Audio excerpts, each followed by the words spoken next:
ते सिम विसुद्ध दंसण प्राण पहाणा समम समासेच उपसंपयामि सम्मम जत्तो निर्वाण संपत्ति। रोचन सार जी ग्रंथ गाथा नंबर 193। अन्वयार्थ। शरीर, धन, सुख, दुख अथवा शत्रु मित्र जन यह कुछ जीव के ध्रुव नहीं है। ध्रुव तो उपयोगात्मक आत्मा है। इसकी टीका पढ़नी अपने को एक बार। जो परद्रव्य से अभिन्न होने के कारण और परद्रव्य के द्वारा उपरक्त होने वाले स्वधर्म से भिन्न होने के कारण आत्मा को अशुद्ध पने को कारण है। जो परद्रव्य से अभिन्न है, मैंने परद्रव्य से भिन्न नहीं है, अभिन्न है, मैंने परद्रव्य रूप है। और परद्रव्य के द्वारा उपरक्त होने वाला, मैंने परद्रव्य के द्वारा मलिन होने वाला, परद्रव्य के निमित्त से जो विकारी होने वाला ऐसा जो स्वधर्म है, उस स्वधर्म से जो भिन्न है, मैंने निज आत्मा के धर्म से भिन्न है और परद्रव्य से अभिन्न है। इसलिए जो आत्मा को अशुद्ध पने का कारण है, ऐसे जो आत्मा के अतिरिक्त दूसरे जो कुछ भी पदार्थ है वे कोई भी ध्रुव नहीं है। क्या क्या कहा? जो आत्मा से अभिन्न है, पर से अभिन्न, जो आत्मा से भिन्न है और पर से अभिन्न है, माने परद्रव्य स्वरूप है और स्व से भिन्न है, पर से अभिन्न है, ऐसे जो परद्रव्य है वे आत्मा को अशुद्ध पने के कारण है। और वो क्या है? वे कुछ भी ध्रुव नहीं है। क्या ऐसे जितने भी परद्रव्य आत्मा के अतिरिक्त वे दूसरे कोई भी परद्रव्य ध्रुव नहीं आत्मा के लिए। क्यों? क्योंकि वह असत और हेतुमान होने से आदि अंत वाला और परता सिद्ध है। वे असत है, अस्तित्व रहित है, मैंने इनकी वास्तव में देखा जाए तो इनकी कोई सत्ता नहीं है। वे तो उद्गल की पर्याय रूप है। और असत का मतलब यह है कि वो वस्तुतः कोई सत, त्रिकाल, अनादि अनंत वस्तु हो ऐसी कोई वस्तु नहीं। और हेतुमान है, हेतुमान स हेतु है। तो दो हेतु दिए, दूसरा क्यों ध्रुव नहीं है? मैंने परद्रव्य जैसे ये धन है, ये धन तो अपने को लगता है कि ध्रुव है। धन तो अपने साथ परभव में भी जाएगा, शत्रु मित्र भी जाएंगे, शरीर भी जाएगा। तो ये कह रहे हैं कि नहीं, ये कुछ भी ध्रुव नहीं है। क्यों नहीं है? क्योंकि इनके दो हेतु है। ये तो एक तो असत है, असत का मतलब तो अस्तित्व रहित है। अस्तित्व रहित है, धन अस्तित्व रहित है, या धन का अस्तित्व नहीं है? क्यों? धन असत है कि सत है? यहाँ तो असत कह रहे हैं क्योंकि वह असत है और हेतुमान है। क्या हेतुमान माने जिसका कोई हेतु है, जिसकी उत्पत्ति में कोई निमित्त है, ऐसा होने से आदि अंत वाला है और पर से सिद्ध है। और ध्रुव तो उपयोगात्मक शुद्ध आत्मा ही है। क्या कह रहे हैं? देखो, धन देहादिक उद्गल पर्याय है इसलिए असत है। मतलब मेरे लिए तो असत है ना, मुझ में नहीं है इसलिए असत है। आत्मा मेरे में, मैं आत्म स्वरूप हूँ, मेरे लिए आत्मा सत है। और मेरे लिए सब परद्रव्य मेरी सत्ता में नहीं होने से मेरे अंदर वे असत है। परद्रव्य क्षेत्र काल भाव मुझ में नहीं होने से मेरे में असत है और वे अपने में उनमें होने से वे सत है। धन धन के लिए सत होगा, धन पुद्गल के लिए सत है, लेकिन धन मेरे में नहीं है, मेरे में असत है। धन का द्रव्य क्षेत्र काल भाव मुझ में नहीं है और मेरा द्रव्य क्षेत्र काल भाव धन में नहीं है, इसलिए धन मुझ में नहीं होने से असत है। तो धन का हेतु है, धन की उत्पत्ति में कोई निमित्त है। क्या परद्रव्य निमित्त है धन आदि की उत्पत्ति में? जो जो किसी की उत्पत्ति में निमित्त होते हैं वे सब चीजें आदि और अंत वाले होते हैं। जिनका कोई उत्पन्न करने वाला नहीं है वे अनादि अनंत है, और जिनको किसी ने उत्पन्न किया है वे सब आदि अंत है। जिनको जो किसी हेतु से होते हैं वे आदि अंत वाले होते हैं। क्या देह कर्म के उदय से हुआ है, नया हुआ है, इसलिए वो आदि अंत है, नष्ट हो जाएगा। कर्म का उदय नष्ट होते ही देह भी नष्ट हो जाएगा। धन भी जो है ना कर्म के उदय से उत्पन्न हुआ है, तो कर्म का उदय नष्ट होते ही धन भी चला जाएगा। इनका कोई कारण है, तो जो कारण है, जो कारण से होता है किसी से, तो कारण के नष्ट होने पर वो नष्ट हो जाएगा।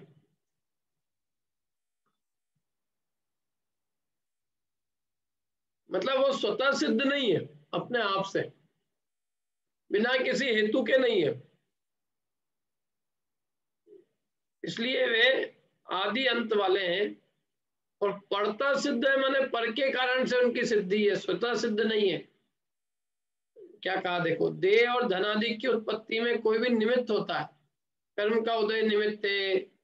क्या अब ये देह है, देह में पुद्गल परमाणु निमित्त है, इस देह के टिके रहने में अनंत निमित्त है। धन के टिके रहने में अनंत निमित्त है, पर से सिद्ध है सब, अपनी इच्छा से नहीं है, इसमें अनंत परद्रव्य का संयोग है, इसलिए ये सब आदि अंत नष्ट होने वाले।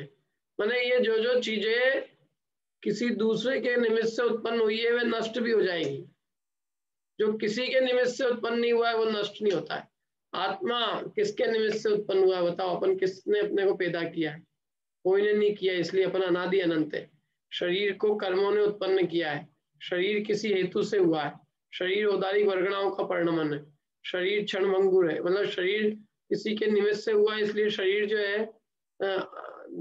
आदि अंत वाला है। नया किसी कारण शरीर नया हुआ कि नहीं हुआ? और किसी कारण से हुआ ना, तो बस अब वो नया हुआ है और किसी कारण से हुआ है ना, तो वो नया जो जो चीज नई पैदा हुई है वो सब नष्ट होगी,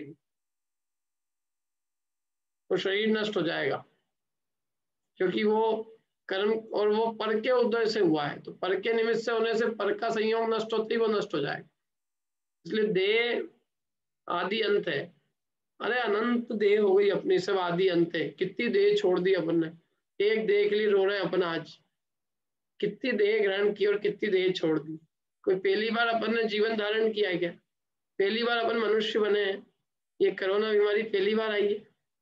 अरे अनंत शरीर हो गए भाई साहब, अनंत। कितने बार हम उनको खाए गए, मारे गए, भके गए, हम कितनी बार रोग से मारे गए, कितनी बार हमको किसी ने पकड़ पकड़ के मार डाला है। जीव के देह की कोई कहानी कोई छोटी मोटी है क्या? क्या क्या नहीं हुआ इसके साथ है। बदबंधन आदिक दुख घने, कोटि जीव थे जात न बने। कब हूँ आप भयो बलहीन, सब लनि करी खाया अति दीन। छेदन भेदन भूख प्यास, भार वहन हिम आत्म त्रास। बदबंधन आदिक दुख घने, कोटि जीव थे जात न बने। अति संक्लेश भाव ते मरियो, घोर सब साधे। तो इसलिए कोई चीजें ये नई, मतलब ये जितनी भी चीजें हैं नई नई हो रही है, ये सब नष्ट होएगी, सब नष्ट होएगी। और ये कुछ भी अपनी वस्तु नहीं है, सब पर के द्वारा सिद्ध है। अपनी वस्तु तो एक अपन ही है। ध्रुव तो उपयोगात्मक शुद्ध आत्मा ही है, बाकी सब अध्रुव है। क्या देखो, ये सत और हेतु का नीचे उदाहरण नीचे भी दिया है। असत माने अस्तित्व रहित अनित्य। धन दे आदि पुद्गल पर्याय है, पुद्गल की पर्याय इसलिए असत है, मुझमें नहीं है, और इसलिए असत है, आदि अंत वाली है। पुद्गल की पर्याय पर्याय नहीं उत्पन्न हुई है, नष्ट भी होगी। और हेतु मान ऐसा हेतु जिसकी उत्पत्ति में कोई भी निमित्त ऐसा, देह धन आदि की उत्पत्ति में कोई भी निमित्त होता है, इसलिए वह पर से सिद्ध है, स्वतः सिद्ध नहीं। कोई परद्रव्य के निमित्त से हुए। आज अपने को पैसे के लिए पुण्य का उदय चाहिए कि नहीं? बोलो। अपन पुण्य के उदय पर डिपेंडेंट है ना, पर के द्वारा सिद्ध है वस्तु। और अपना ज्ञान स्वभाव के लिए अपन किस पर डिपेंडेंट है? अपन ज्ञान अपना स्वतंत्र है और धन अपने लिए परतंत्र है। इसलिए धन तो सहेतुक है, कोई हेतु है उसका, और मैं ज्ञानानंद स्वभावी, उसका कोई हेतु नहीं है, स्वतः सिद्ध है। इसलिए मैं अपने लिए ध्रुव हूं, इसलिए कह रहे हैं ध्रुव तो उपयोगात्मक शुद्ध आत्मा ही है। क्यों? क्योंकि वो असत है, क्योंकि ध्रुव उपयोगात्मक शुद्ध आत्मा किसी पर के द्वारा सिद्ध नहीं होता, पर के द्वारा सिद्ध नहीं है, स्वतः सिद्ध है और अहेतुक है, कोई हेतु नहीं है उसका, और सत वस्तु है।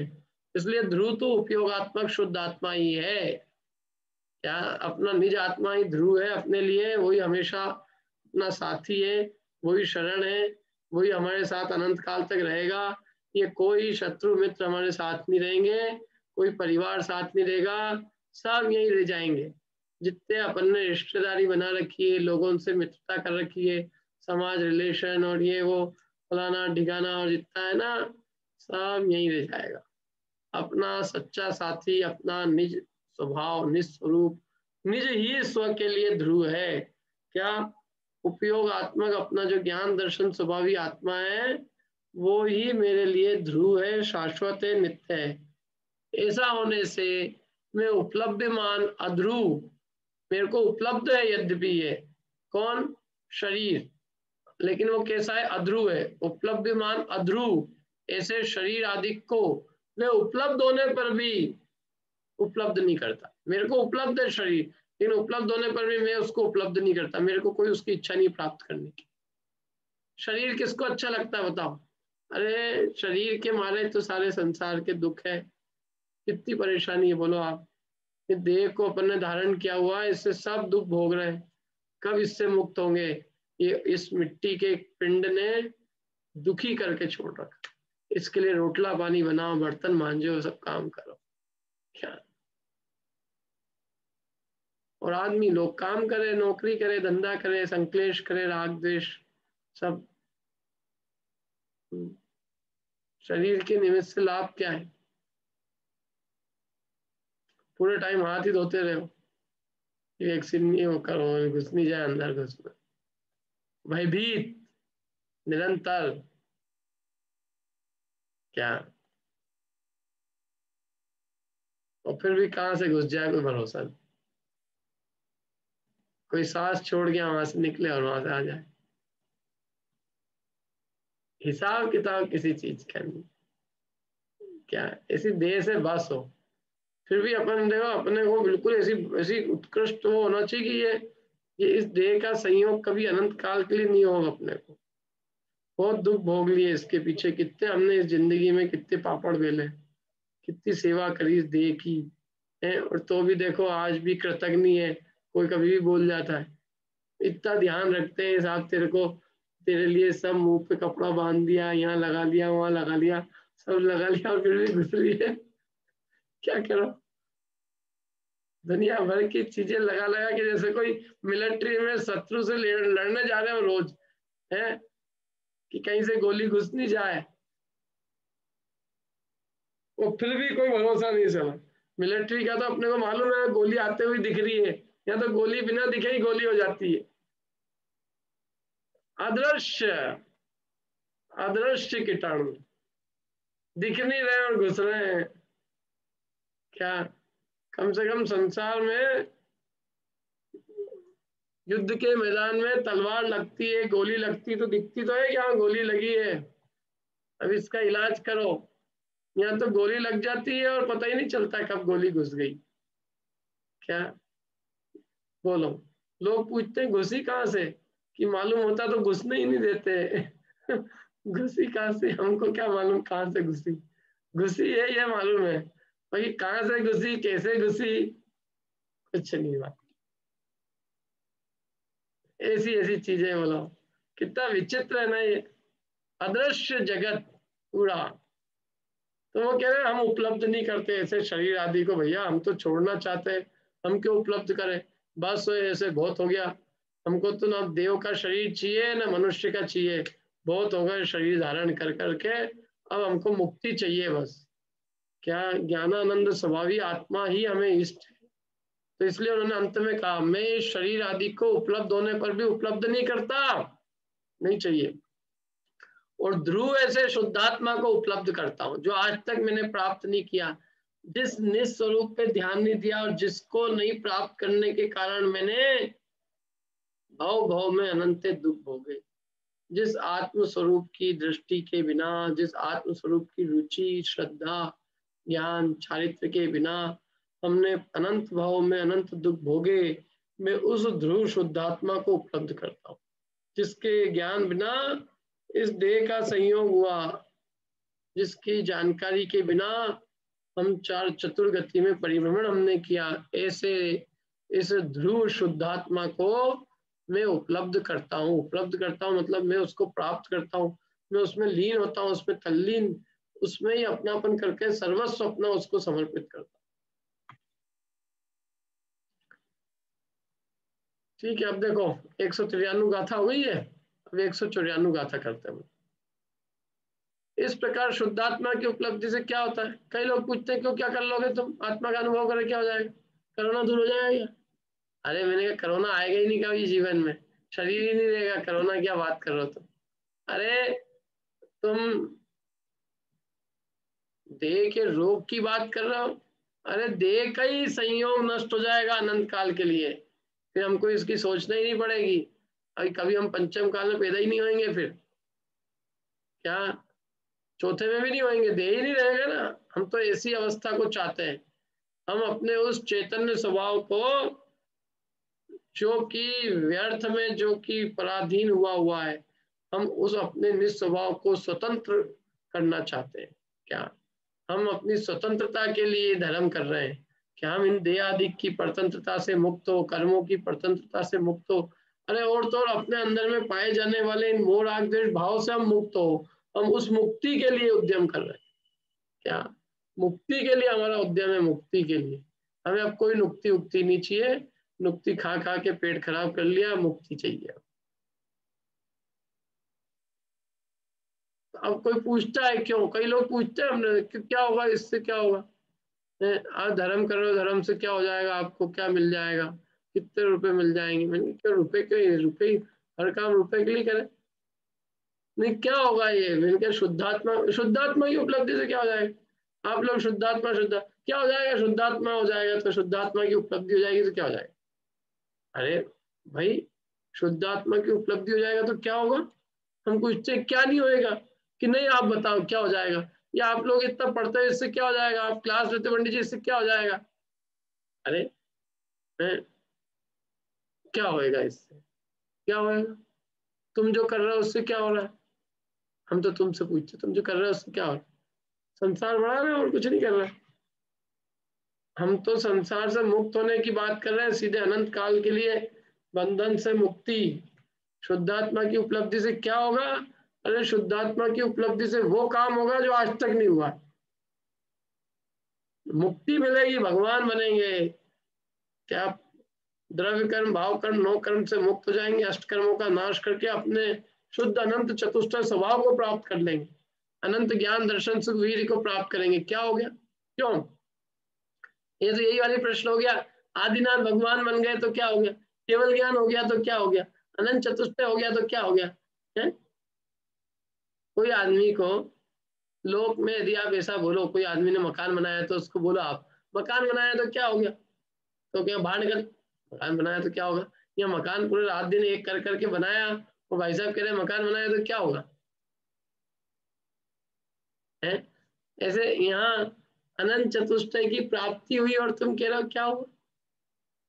मकान में तो कह सकते हैं क्योंकि मकान बनाने से क्या होगा, कुछ नहीं होगा, 10-20 साल बाद वहां से रवानगी होगी। लेकिन ये अनंत चतुष्टय कब तक रहेगा? क्यों जी, एक दो दिन ही रहेगा, कब तक रहेगा ये अनंत चतुष्टय? अनंत ज्ञान दर्शन सुख वीर्य अनंत काल, ये धर्म का फल अनंत काल है, और लौकिक जितने हम काम कर रहे हैं उसका फल 10-20 साल है। देखो क्या कह रहे हैं ये, शुद्धात्मा की उपलब्धि से क्या होता है, ऐसे ऐसे ऐसे कोई प्रश्न पूछता है तो उसका निरूपण करते हैं। क्या है उत्थानिका, इस प्रकार शुद्धात्मा की उपलब्धि से क्या होता है वह हम निरूपण करते हैं। पढ़िएगा था।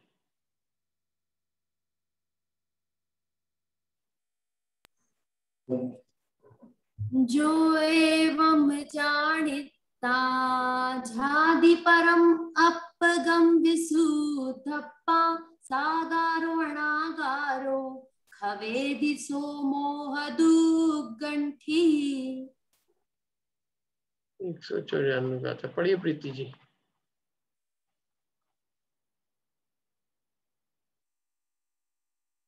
यह जान जो शुद्धात्मा ध्यावे सदा परमात्मा, दुष्ट मोह की दुर्ग्रंथि का भेदन करे वे आत्मा।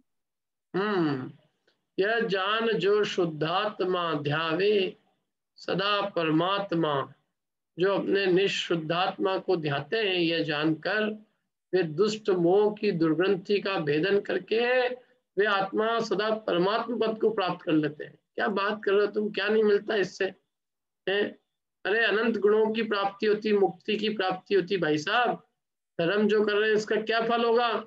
मैं कह रहा हूँ तुम जितने काम कर रहे हो संसार में उसका क्या फल होगा? उससे कर्म बनेंगे, और हम जो काम कर रहे हैं कर्म बंध से छूटने का काम है, जिससे मुक्ति प्राप्त होगी, जो अनंत तीर्थंकरों ने किया, अनंत सिद्धों ने किया, अनंत पंच परमेष्ठियों ने किया, और जो तीर्थंकरों ने उपदेश दिया करने के लिए, वो काम हम कर रहे हैं। और करना क्या है? मनुष्य भाव पाके रोटला पानी है, और क्या करोगे बताओ? देखो इसका अन्वयार्थ पढ़ते हैं अपने, पढ़ो तरुण अन्वयार्थ। जो ऐसा जानकर विशुद्धात्मा होता हुआ परम आत्मा का ध्यान करता है, वह साकार हो या अनाकार मोह दुर्ग्रंथि का क्षय करता है। हाँ, अरे वो मोह दुर्ग्रंथि को क्षय कर देता है भाई साहब, मोह का क्षय कर देता है। मोह का, मोह की खोटी जो ग्रंथि है अनादिकाल की, जो आज तक मिटी नहीं, उस मोह की दुर्ग्रंथि को नष्ट कर देता है। क्या? जो ऐसा जानकर कि मैं मेरा स्वरूप ये है, मैंने जो अपने शुद्धात्मा को जानता है और अपने आत्मा को ध्रुव अनुभवता है और परद्रव्यों को अध्रुव अनुभवता है, उन परद्रव्य को उपलब्ध नहीं करता, अपने निशुद्धात्मा को उपलब्ध करता है। जो जीव ऐसा करता है, ऐसा जानता है, वो विशुद्ध होता हुआ, विशुद्ध आत्मा होता हुआ परमात्मा का ध्यान करता है। वो परमात्मा का ध्यान करके वह साकार हो या अनाकार, इसके दो अर्थ दिए टीकाओं में। साकार और अनाकार का एक अर्थ तो दिया है कि साकार और अनाकार माने मुनि हो चाहे गृहस्थ हो, और एक अर्थ दिया साकार या अनाकार का कि चाहे वो दर्शनोपयोगी हो चाहे ज्ञानोपयोगी हो। वो क्या करता है कि वो मोह दुर्ग्रंथि का क्षय करता है।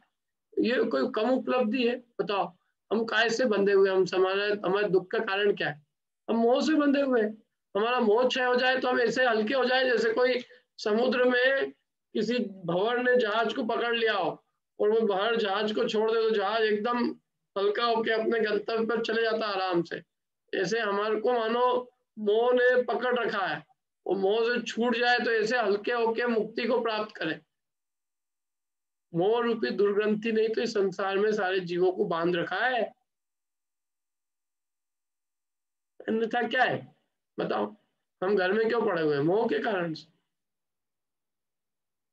छूट नहीं पा रहे, मुनि नहीं बन पा रहे, आत्मस्वरूप का ध्यान नहीं कर रहे हैं, रत्नत्रय की आराधना नहीं कर रहे हैं। बोलो क्यों?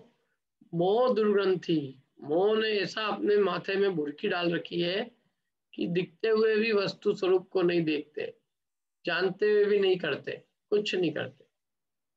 तो वो कह रहे हैं कि जो ऐसा जानेगा तो वो विशुद्ध आत्मा होता हुआ परम आत्मा का ध्यान करता है, और वह जीव साकार हो या अनाकार मतलब दर्शनोपयोगी हो या ज्ञानोपयोगी, अथवा दूसरे शब्दों में कहें तो मुनि हो चाहे गृहस्थ, वह मोह दुर्ग्रंथि का क्षय करता है।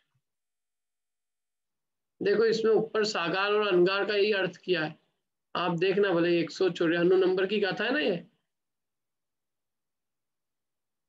देखो जयसेनाचार्य देव ने साकार अनगार अर्थ किया है, साकार अनाकार की जगह। एक मिनट देखो लिखा है यहाँ पे, अथवा साकार सविकल्पो गृहस्थ अनाकारो निर्विकल्प तपोधना।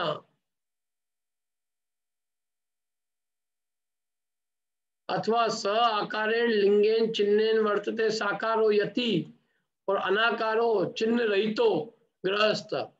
जो चिन्ह रहित है वो गृहस्थ है अनाकार, और जो आकार सहित माने चिन्हों सहित वर्तता है वह साकार यति है, मैंने यति को साकार कहा और गृहस्थ को अनाकार कहा, अथवा साकार जो है सविकल्पी गृहस्थ है और अनाकार निर्विकल्पी तपोधन है।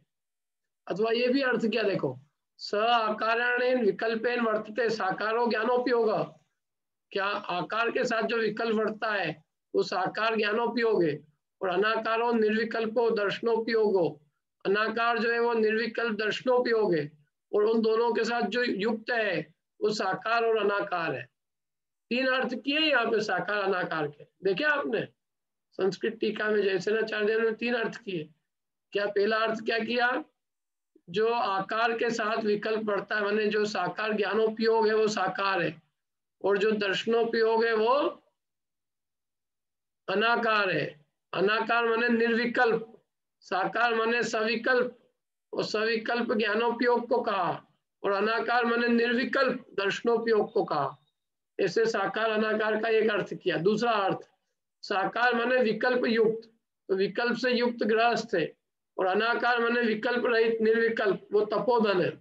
गृहस्थ को कितने विकल्प, क्लास करते करते विकल्प, दूध वाला नहीं आ जाए, है दूध लेना है, टपली रखी कि नहीं रखी, कोई आ नहीं जाए इस टाइम पे, नीचे का दरवाजा लगाया कि नहीं लगाया, लॉक तो लगाए ना, ऐसा तो नहीं है, क्या है क्या, अरे और तो और सुनते सुनते म्यूट तो है ना, अनम्यूट तो नहीं है, कितने विकल्प,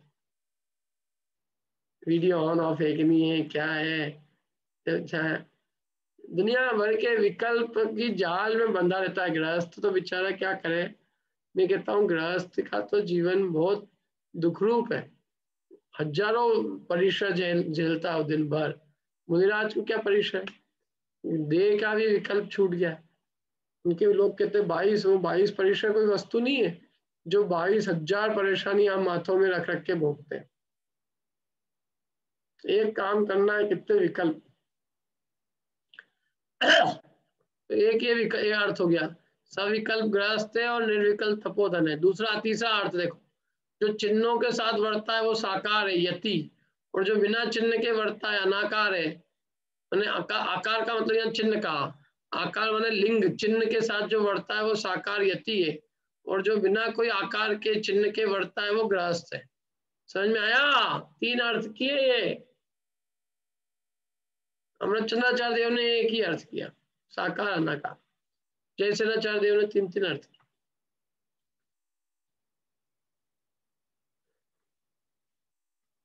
देखो टीका पढ़ते हैं इसकी,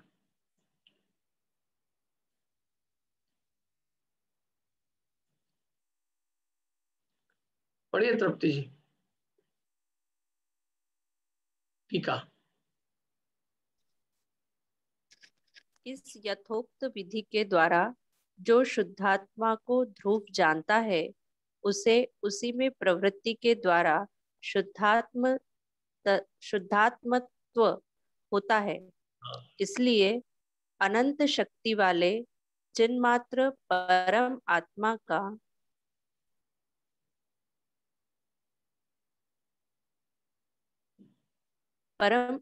का एकाग्र संचेतन लक्षण ध्यान होता है, और इसलिए यानी उस ध्यान के कारण साकार यानी सविकल्प उपयोग वाले को या अनाकार यानी निर्विकल्प उपयोग वाले को, दोनों को अविशेष रूप से एकाग्र संचेतन की प्रसिद्धि होने से अनादि संसार से बंधी हुई अति दृढ़ मोह ग्रंथ की यानी मोह की दुष्ट गांठ छूट जाती है।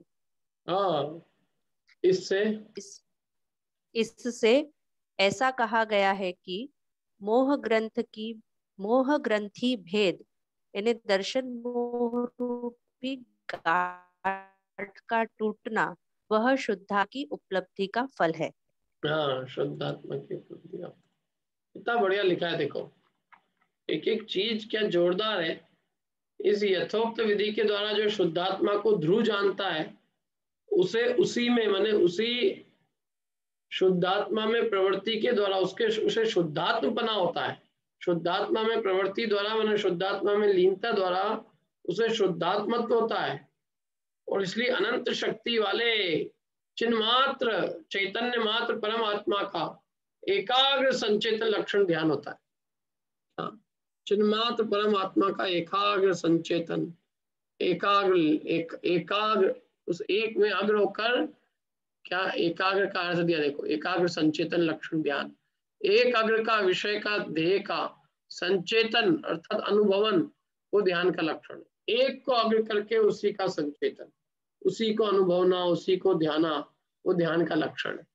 तो एकाग्र संचेतन लक्षण ध्यान होता है और इसलिए उस ध्यान के कारण साकार सविकल्प उपयोग वाला हो या अनाकार निर्विकल्प उपयोग वाला हो, दोनों को अविशेष रूप से माने बिना कोई अंतर से एकाग्र संचेतन की प्रसिद्धि होने से, क्या एकाग्र संचेतन की प्रसिद्धि, एकाग्र संचेतन की अनुभूति होने से अनादि संसार से बंधी हुई जो अति दृढ़ मोह की दुर्ग्रंथि है, मोह की दुष्ट गांठ है, वो छूट जाती है। इससे ऐसा कहा गया है कि मोह ग्रंथि भेद वो शुद्धात्मा का उपलब्धि का फल है। क्या आप पूछ रहे थे शुद्धात्मा की अनुभूति से क्या होगा, शुद्धात्मा की उपलब्धि से क्या होगा? अरे मोह ग्रंथि का भेद हो जाएगा, मोह टूट जाएगा। मोह ग्रंथि भेद कोई काम कम है क्या जो आज तक नहीं हुआ है? ग्रंथि भेद माने जो गांठ लगी हुई है सौर पर में एक में एक पने की, सौर पर भिन्न भिन्न भाषित हो जाएंगे। जिस दिन ऐसी अनुभूति और जिस दिन ऐसी प्रतीति हो जाएगी सौर पर भिन्न भिन्न है, उस दिन पर संबंधी सारी गुलामी से मुक्त हो जाएंगे, समस्त पराधीनता से बंधन से मुक्त होकर निर्भर और निराकुल हो जाएंगे। क्या बात कर रहे हो आप? एक बार आपका देह से ममता छूट गई माने आपको समझ लो यही मोक्ष हो गया आपको। अभी आप कैसे बंधे हुए हो? अपनी ममता से बंधे हुए हो। तो यह आपका इससे क्या होगा शुद्धात्मा की उपलब्धि से, कि शुद्धात्मा की उपलब्धि से देह संबंधी ममता दूर हो जाएगी। जो ग्रंथि है, ग्रंथि देह और आत्मा में जो एक पने की ग्रंथि, वो ग्रंथि भेद हो जाएगा, माने दो अलग अलग दिख जाएंगे। क्या ग्रंथि भेद समझते किसको कहते हैं? ग्रंथि भेद का मतलब है कि जो दो वस्तु एक में एक से दिख रही थी वे अलग अलग दिखना, ये ग्रंथि भेद है। अंदर में गांठ खुल जाना, अंदर में भेद दिखाई देना, चैतन्य में और देह में, जड़ में और चेतन में भेद दिखना, ज्ञान और राग में भेद दिखना, आत्मा और अनात्मा में भेद दिखना, ऐसे ग्रंथि भेद होना। तो वो मोह ग्रंथि भेद छूट जाती है। तो इससे ये कहा गया है कि मोह की ग्रंथि का भेद होना माने दर्शन मोह रूपी गांठ का टूटना। ग्रंथि भेद को कह रहे हैं यहाँ दर्शन मोह की गांठ का टूटना, चारित्र मोह रूपी नहीं, इतना ही हो जाए। अभी ग्रंथि भेद हो जाए माने दर्शन मोह रूपी गांठ ही टूट जाए, मोह का ही अभाव हो जाए, क्या मोह में मिथ्यात्व का अभाव हो जाए, तो वो कोई कम उपलब्धि है? बोलो, अनंत संसार का अभाव हो जाता है। सम्यक दर्शन की प्राप्ति हो जाना ये शुद्धात्मा की उपलब्धि का फल है। शुद्धात्मा की उपलब्धि हुई मैंने शुद्धात्मा की अनुभूति हुई, वो देह से जो ग्रंथि भेद है वो उसी समय हो गया, मैंने देह में अपनापन टूट गया, देह से मुक्त हो गए, देह की गुलामी से मुक्त हो गए, अब देह से भी मुक्त हो जाएंगे। अपने को भिन्न अनुभव कर लिया मैंने अब भिन्न हो जाने की दिशा में एक कदम हो गया। समझ आया क्या कहा? फिर पढ़ता हूं, देखो मैं गाथा बहुत जोरदार है। इस यथोक्त विधि द्वारा मैंने जो पूर्व में विधि बताई उसके द्वारा जो शुद्धात्मा को ध्रुव जानता है और उसे उसी शुद्धात्मा में प्रवृत्ति के द्वारा शुद्धात्मपना होता है, और इसलिए अनंत शक्ति वाले चिन्मात्र का अर्थ दिया नीचे, चैतन्य मात्र, परम आत्मा केवल चैतन्य मात्र। आत्मा कैसा है? चेतना मात्र, बस ज्ञान मात्र है आत्मा, अमूर्ति ज्ञान मात्र। ऐसे अनंत शक्ति वाले चिन्मात्र चैतन्य मात्र परम आत्मा का उसे एकाग्र संचेतन लक्षण ध्यान होता है।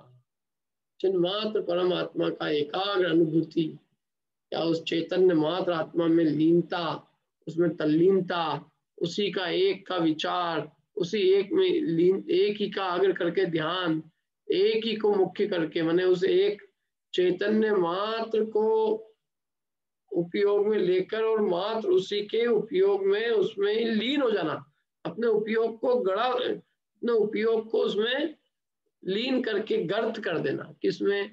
अपने निस्वभाव, अपने ही उपयोग को अपने में तल्लीन कर देना। ऐसा जो करते हैं तो वो कहते हैं उनको एकाग्र संचेतन लक्षण ध्यान होता है। और ध्यान के कारण चाहे वे साकार माने सविकल्प उपयोग वाले हों चाहे अनाकार निर्विकल्प उपयोग वाले हो।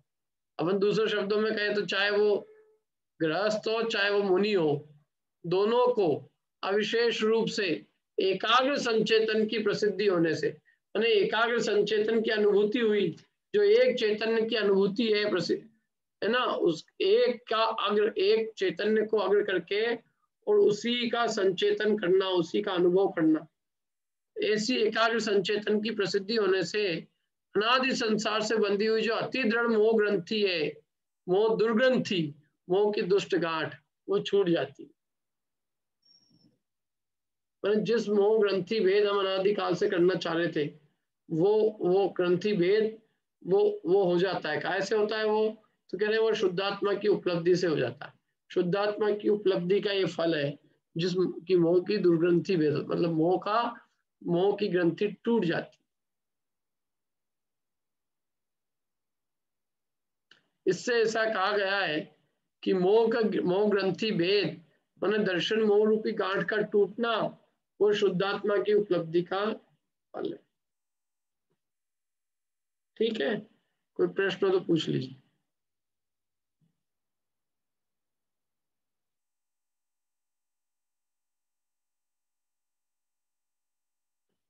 अब आगे प्रश्न आचार्य स्वयं करेंगे। मोह ग्रंथि टूटने से क्या होता है? ये तो मतलब ऐसी बात है जैसे सम्यक दर्शन से क्या होगा, नहीं जैसे अपन ने कहा क्यों आप क्यों कर रहे धर्म की मोक्ष होगा, तो मोक्ष से क्या होगा? अरे अनंत चतुष्टय की प्राप्ति होगी। अनंत चतुष्टय से क्या होगा? अरे अनंत निर्भर होकर सम्यक दर्शन ज्ञान चारित्र की प्राप्त, अनंत ज्ञान दर्शन सुख वीर होकर अनंत आनंद में आ जाए, क्या होगा? ऐसी मोह ग्रंथि टूटने से क्या होता है? तो क्या होता है? हम तो उसके पीछे पागल हो रहे हैं और तुम लोग क्या होता है वो आगे कहते कहेंगे। क्या था? हाँ बोलिए। ये ध्यान के काल में कोई सा भी उपयोग हो सकता है, दर्शनोपयोग, ज्ञानोपयोग? हाँ, कोई भी उपयोग हो, उससे कोई दिक्कत नहीं। तो दोनों में ध्यान हो सकता है? दोनों में ध्यान हो सकता है। उपयोग जो है एक में अग्र होकर उसी का संचेतन करते रहना चाहिए बस, चाहे दर्शनोपयोग हो चाहे ज्ञानोपयोग है। जिसका उपयोग कर रहा है वो उसी एक को ही अग्र करके उसी का उपयोग करे।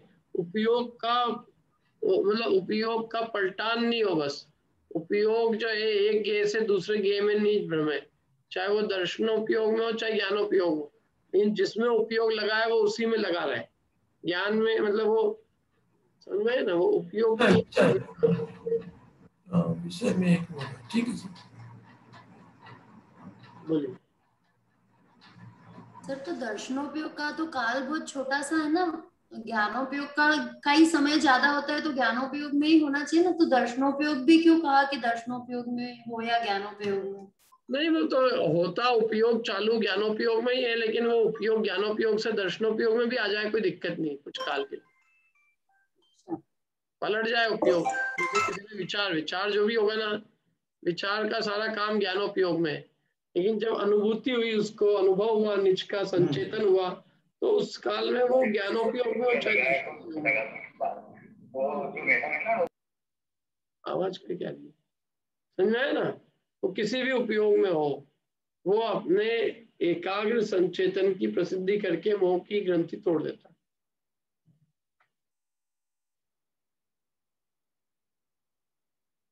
और कोई प्रश्न?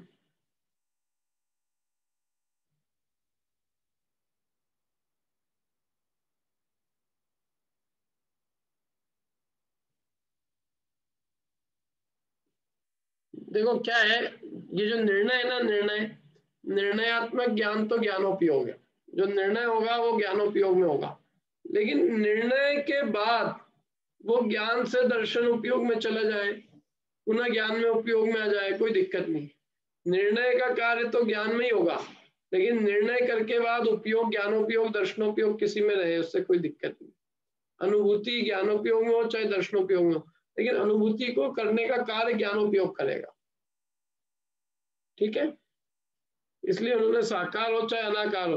अच्छा, दूसरा यहाँ तो उन्होंने साकार सविकल्प उपयोग वाला और अनाकार निर्विकल्प उपयोग, वही दर्शनोपयोग और ज्ञानोपयोग ही लिया है। दोनों को बिना कोई अविशेष रूप से, माने बिना कोई भेदभाव के, दोनों में एकाग्र संचेतन की प्रसिद्धि होती है, और इसलिए अनादि संसार से बंधी हुई दृढ़तर मोह ग्रंथि छूट जाती है। एकाग्र संचेतन होना चाहिए, एक को अग्र करके उसी में लीनता, वो मुख्य रूप, वो मुख्य है मोह की ग्रंथि तोड़ने में, मिथ्यात्व का नाश करने में। ये जो एकाग्र संचेतन है, एक चैतन्य को अग्र करके उसका संचेतन, उसकी अनुभूति वो हो गई तो चाहे कुछ भी हो, मोह का नाश होने वाला है। क्योंकि स्व का अनुभव करने पर के साथ में जो एकत्व का मोह है वो टूटे बिना रहता ही नहीं। जहां हमने स्व को पर से भिन्न अनुभव किया तो हमारा अपने आप पर के साथ एकत्व का मोह टूट जाता है। इसलिए उन्होंने कहा, इससे ऐसा कहा गया है कि मोह ग्रंथि भेद दर्शन मोह रूपी गांठ का टूटना वो शुद्धात्मा की उपलब्धि का फल है। तुम पूछ रहे थे शुद्धात्मा की उपलब्धि से क्या होगा? अरे मोह टूट जाएगा, मोह ग्रंथि हो जाएगी, ग्रंथि भेद हो जाएगा, दर्शन मोह रूपी गांठ नष्ट हो जाएगी। उससे क्या होगा? अरे दर्शन मोह नष्ट हो जाएगा तो मोक्ष हो जाएगा, मोक्ष होने से क्या होगा? क्या होगा? सर्वस्व की प्राप्ति हो जाएगी, ये हो जाएगा। ठीक है, अब ये कल पढ़ेंगे अपन, ये कल फिर प्रश्न है, देखो इससे क्या हो जाएगा। मोह ग्रंथि टूटने से क्या होता है, सो कहते हैं क्या?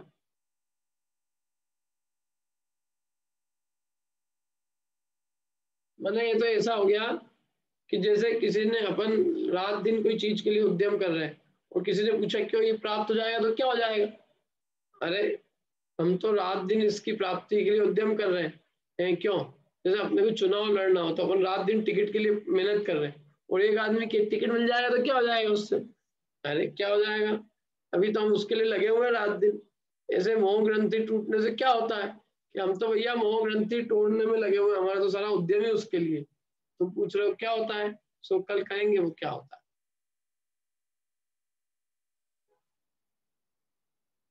कोई प्रश्न तो पूछ लीजिए।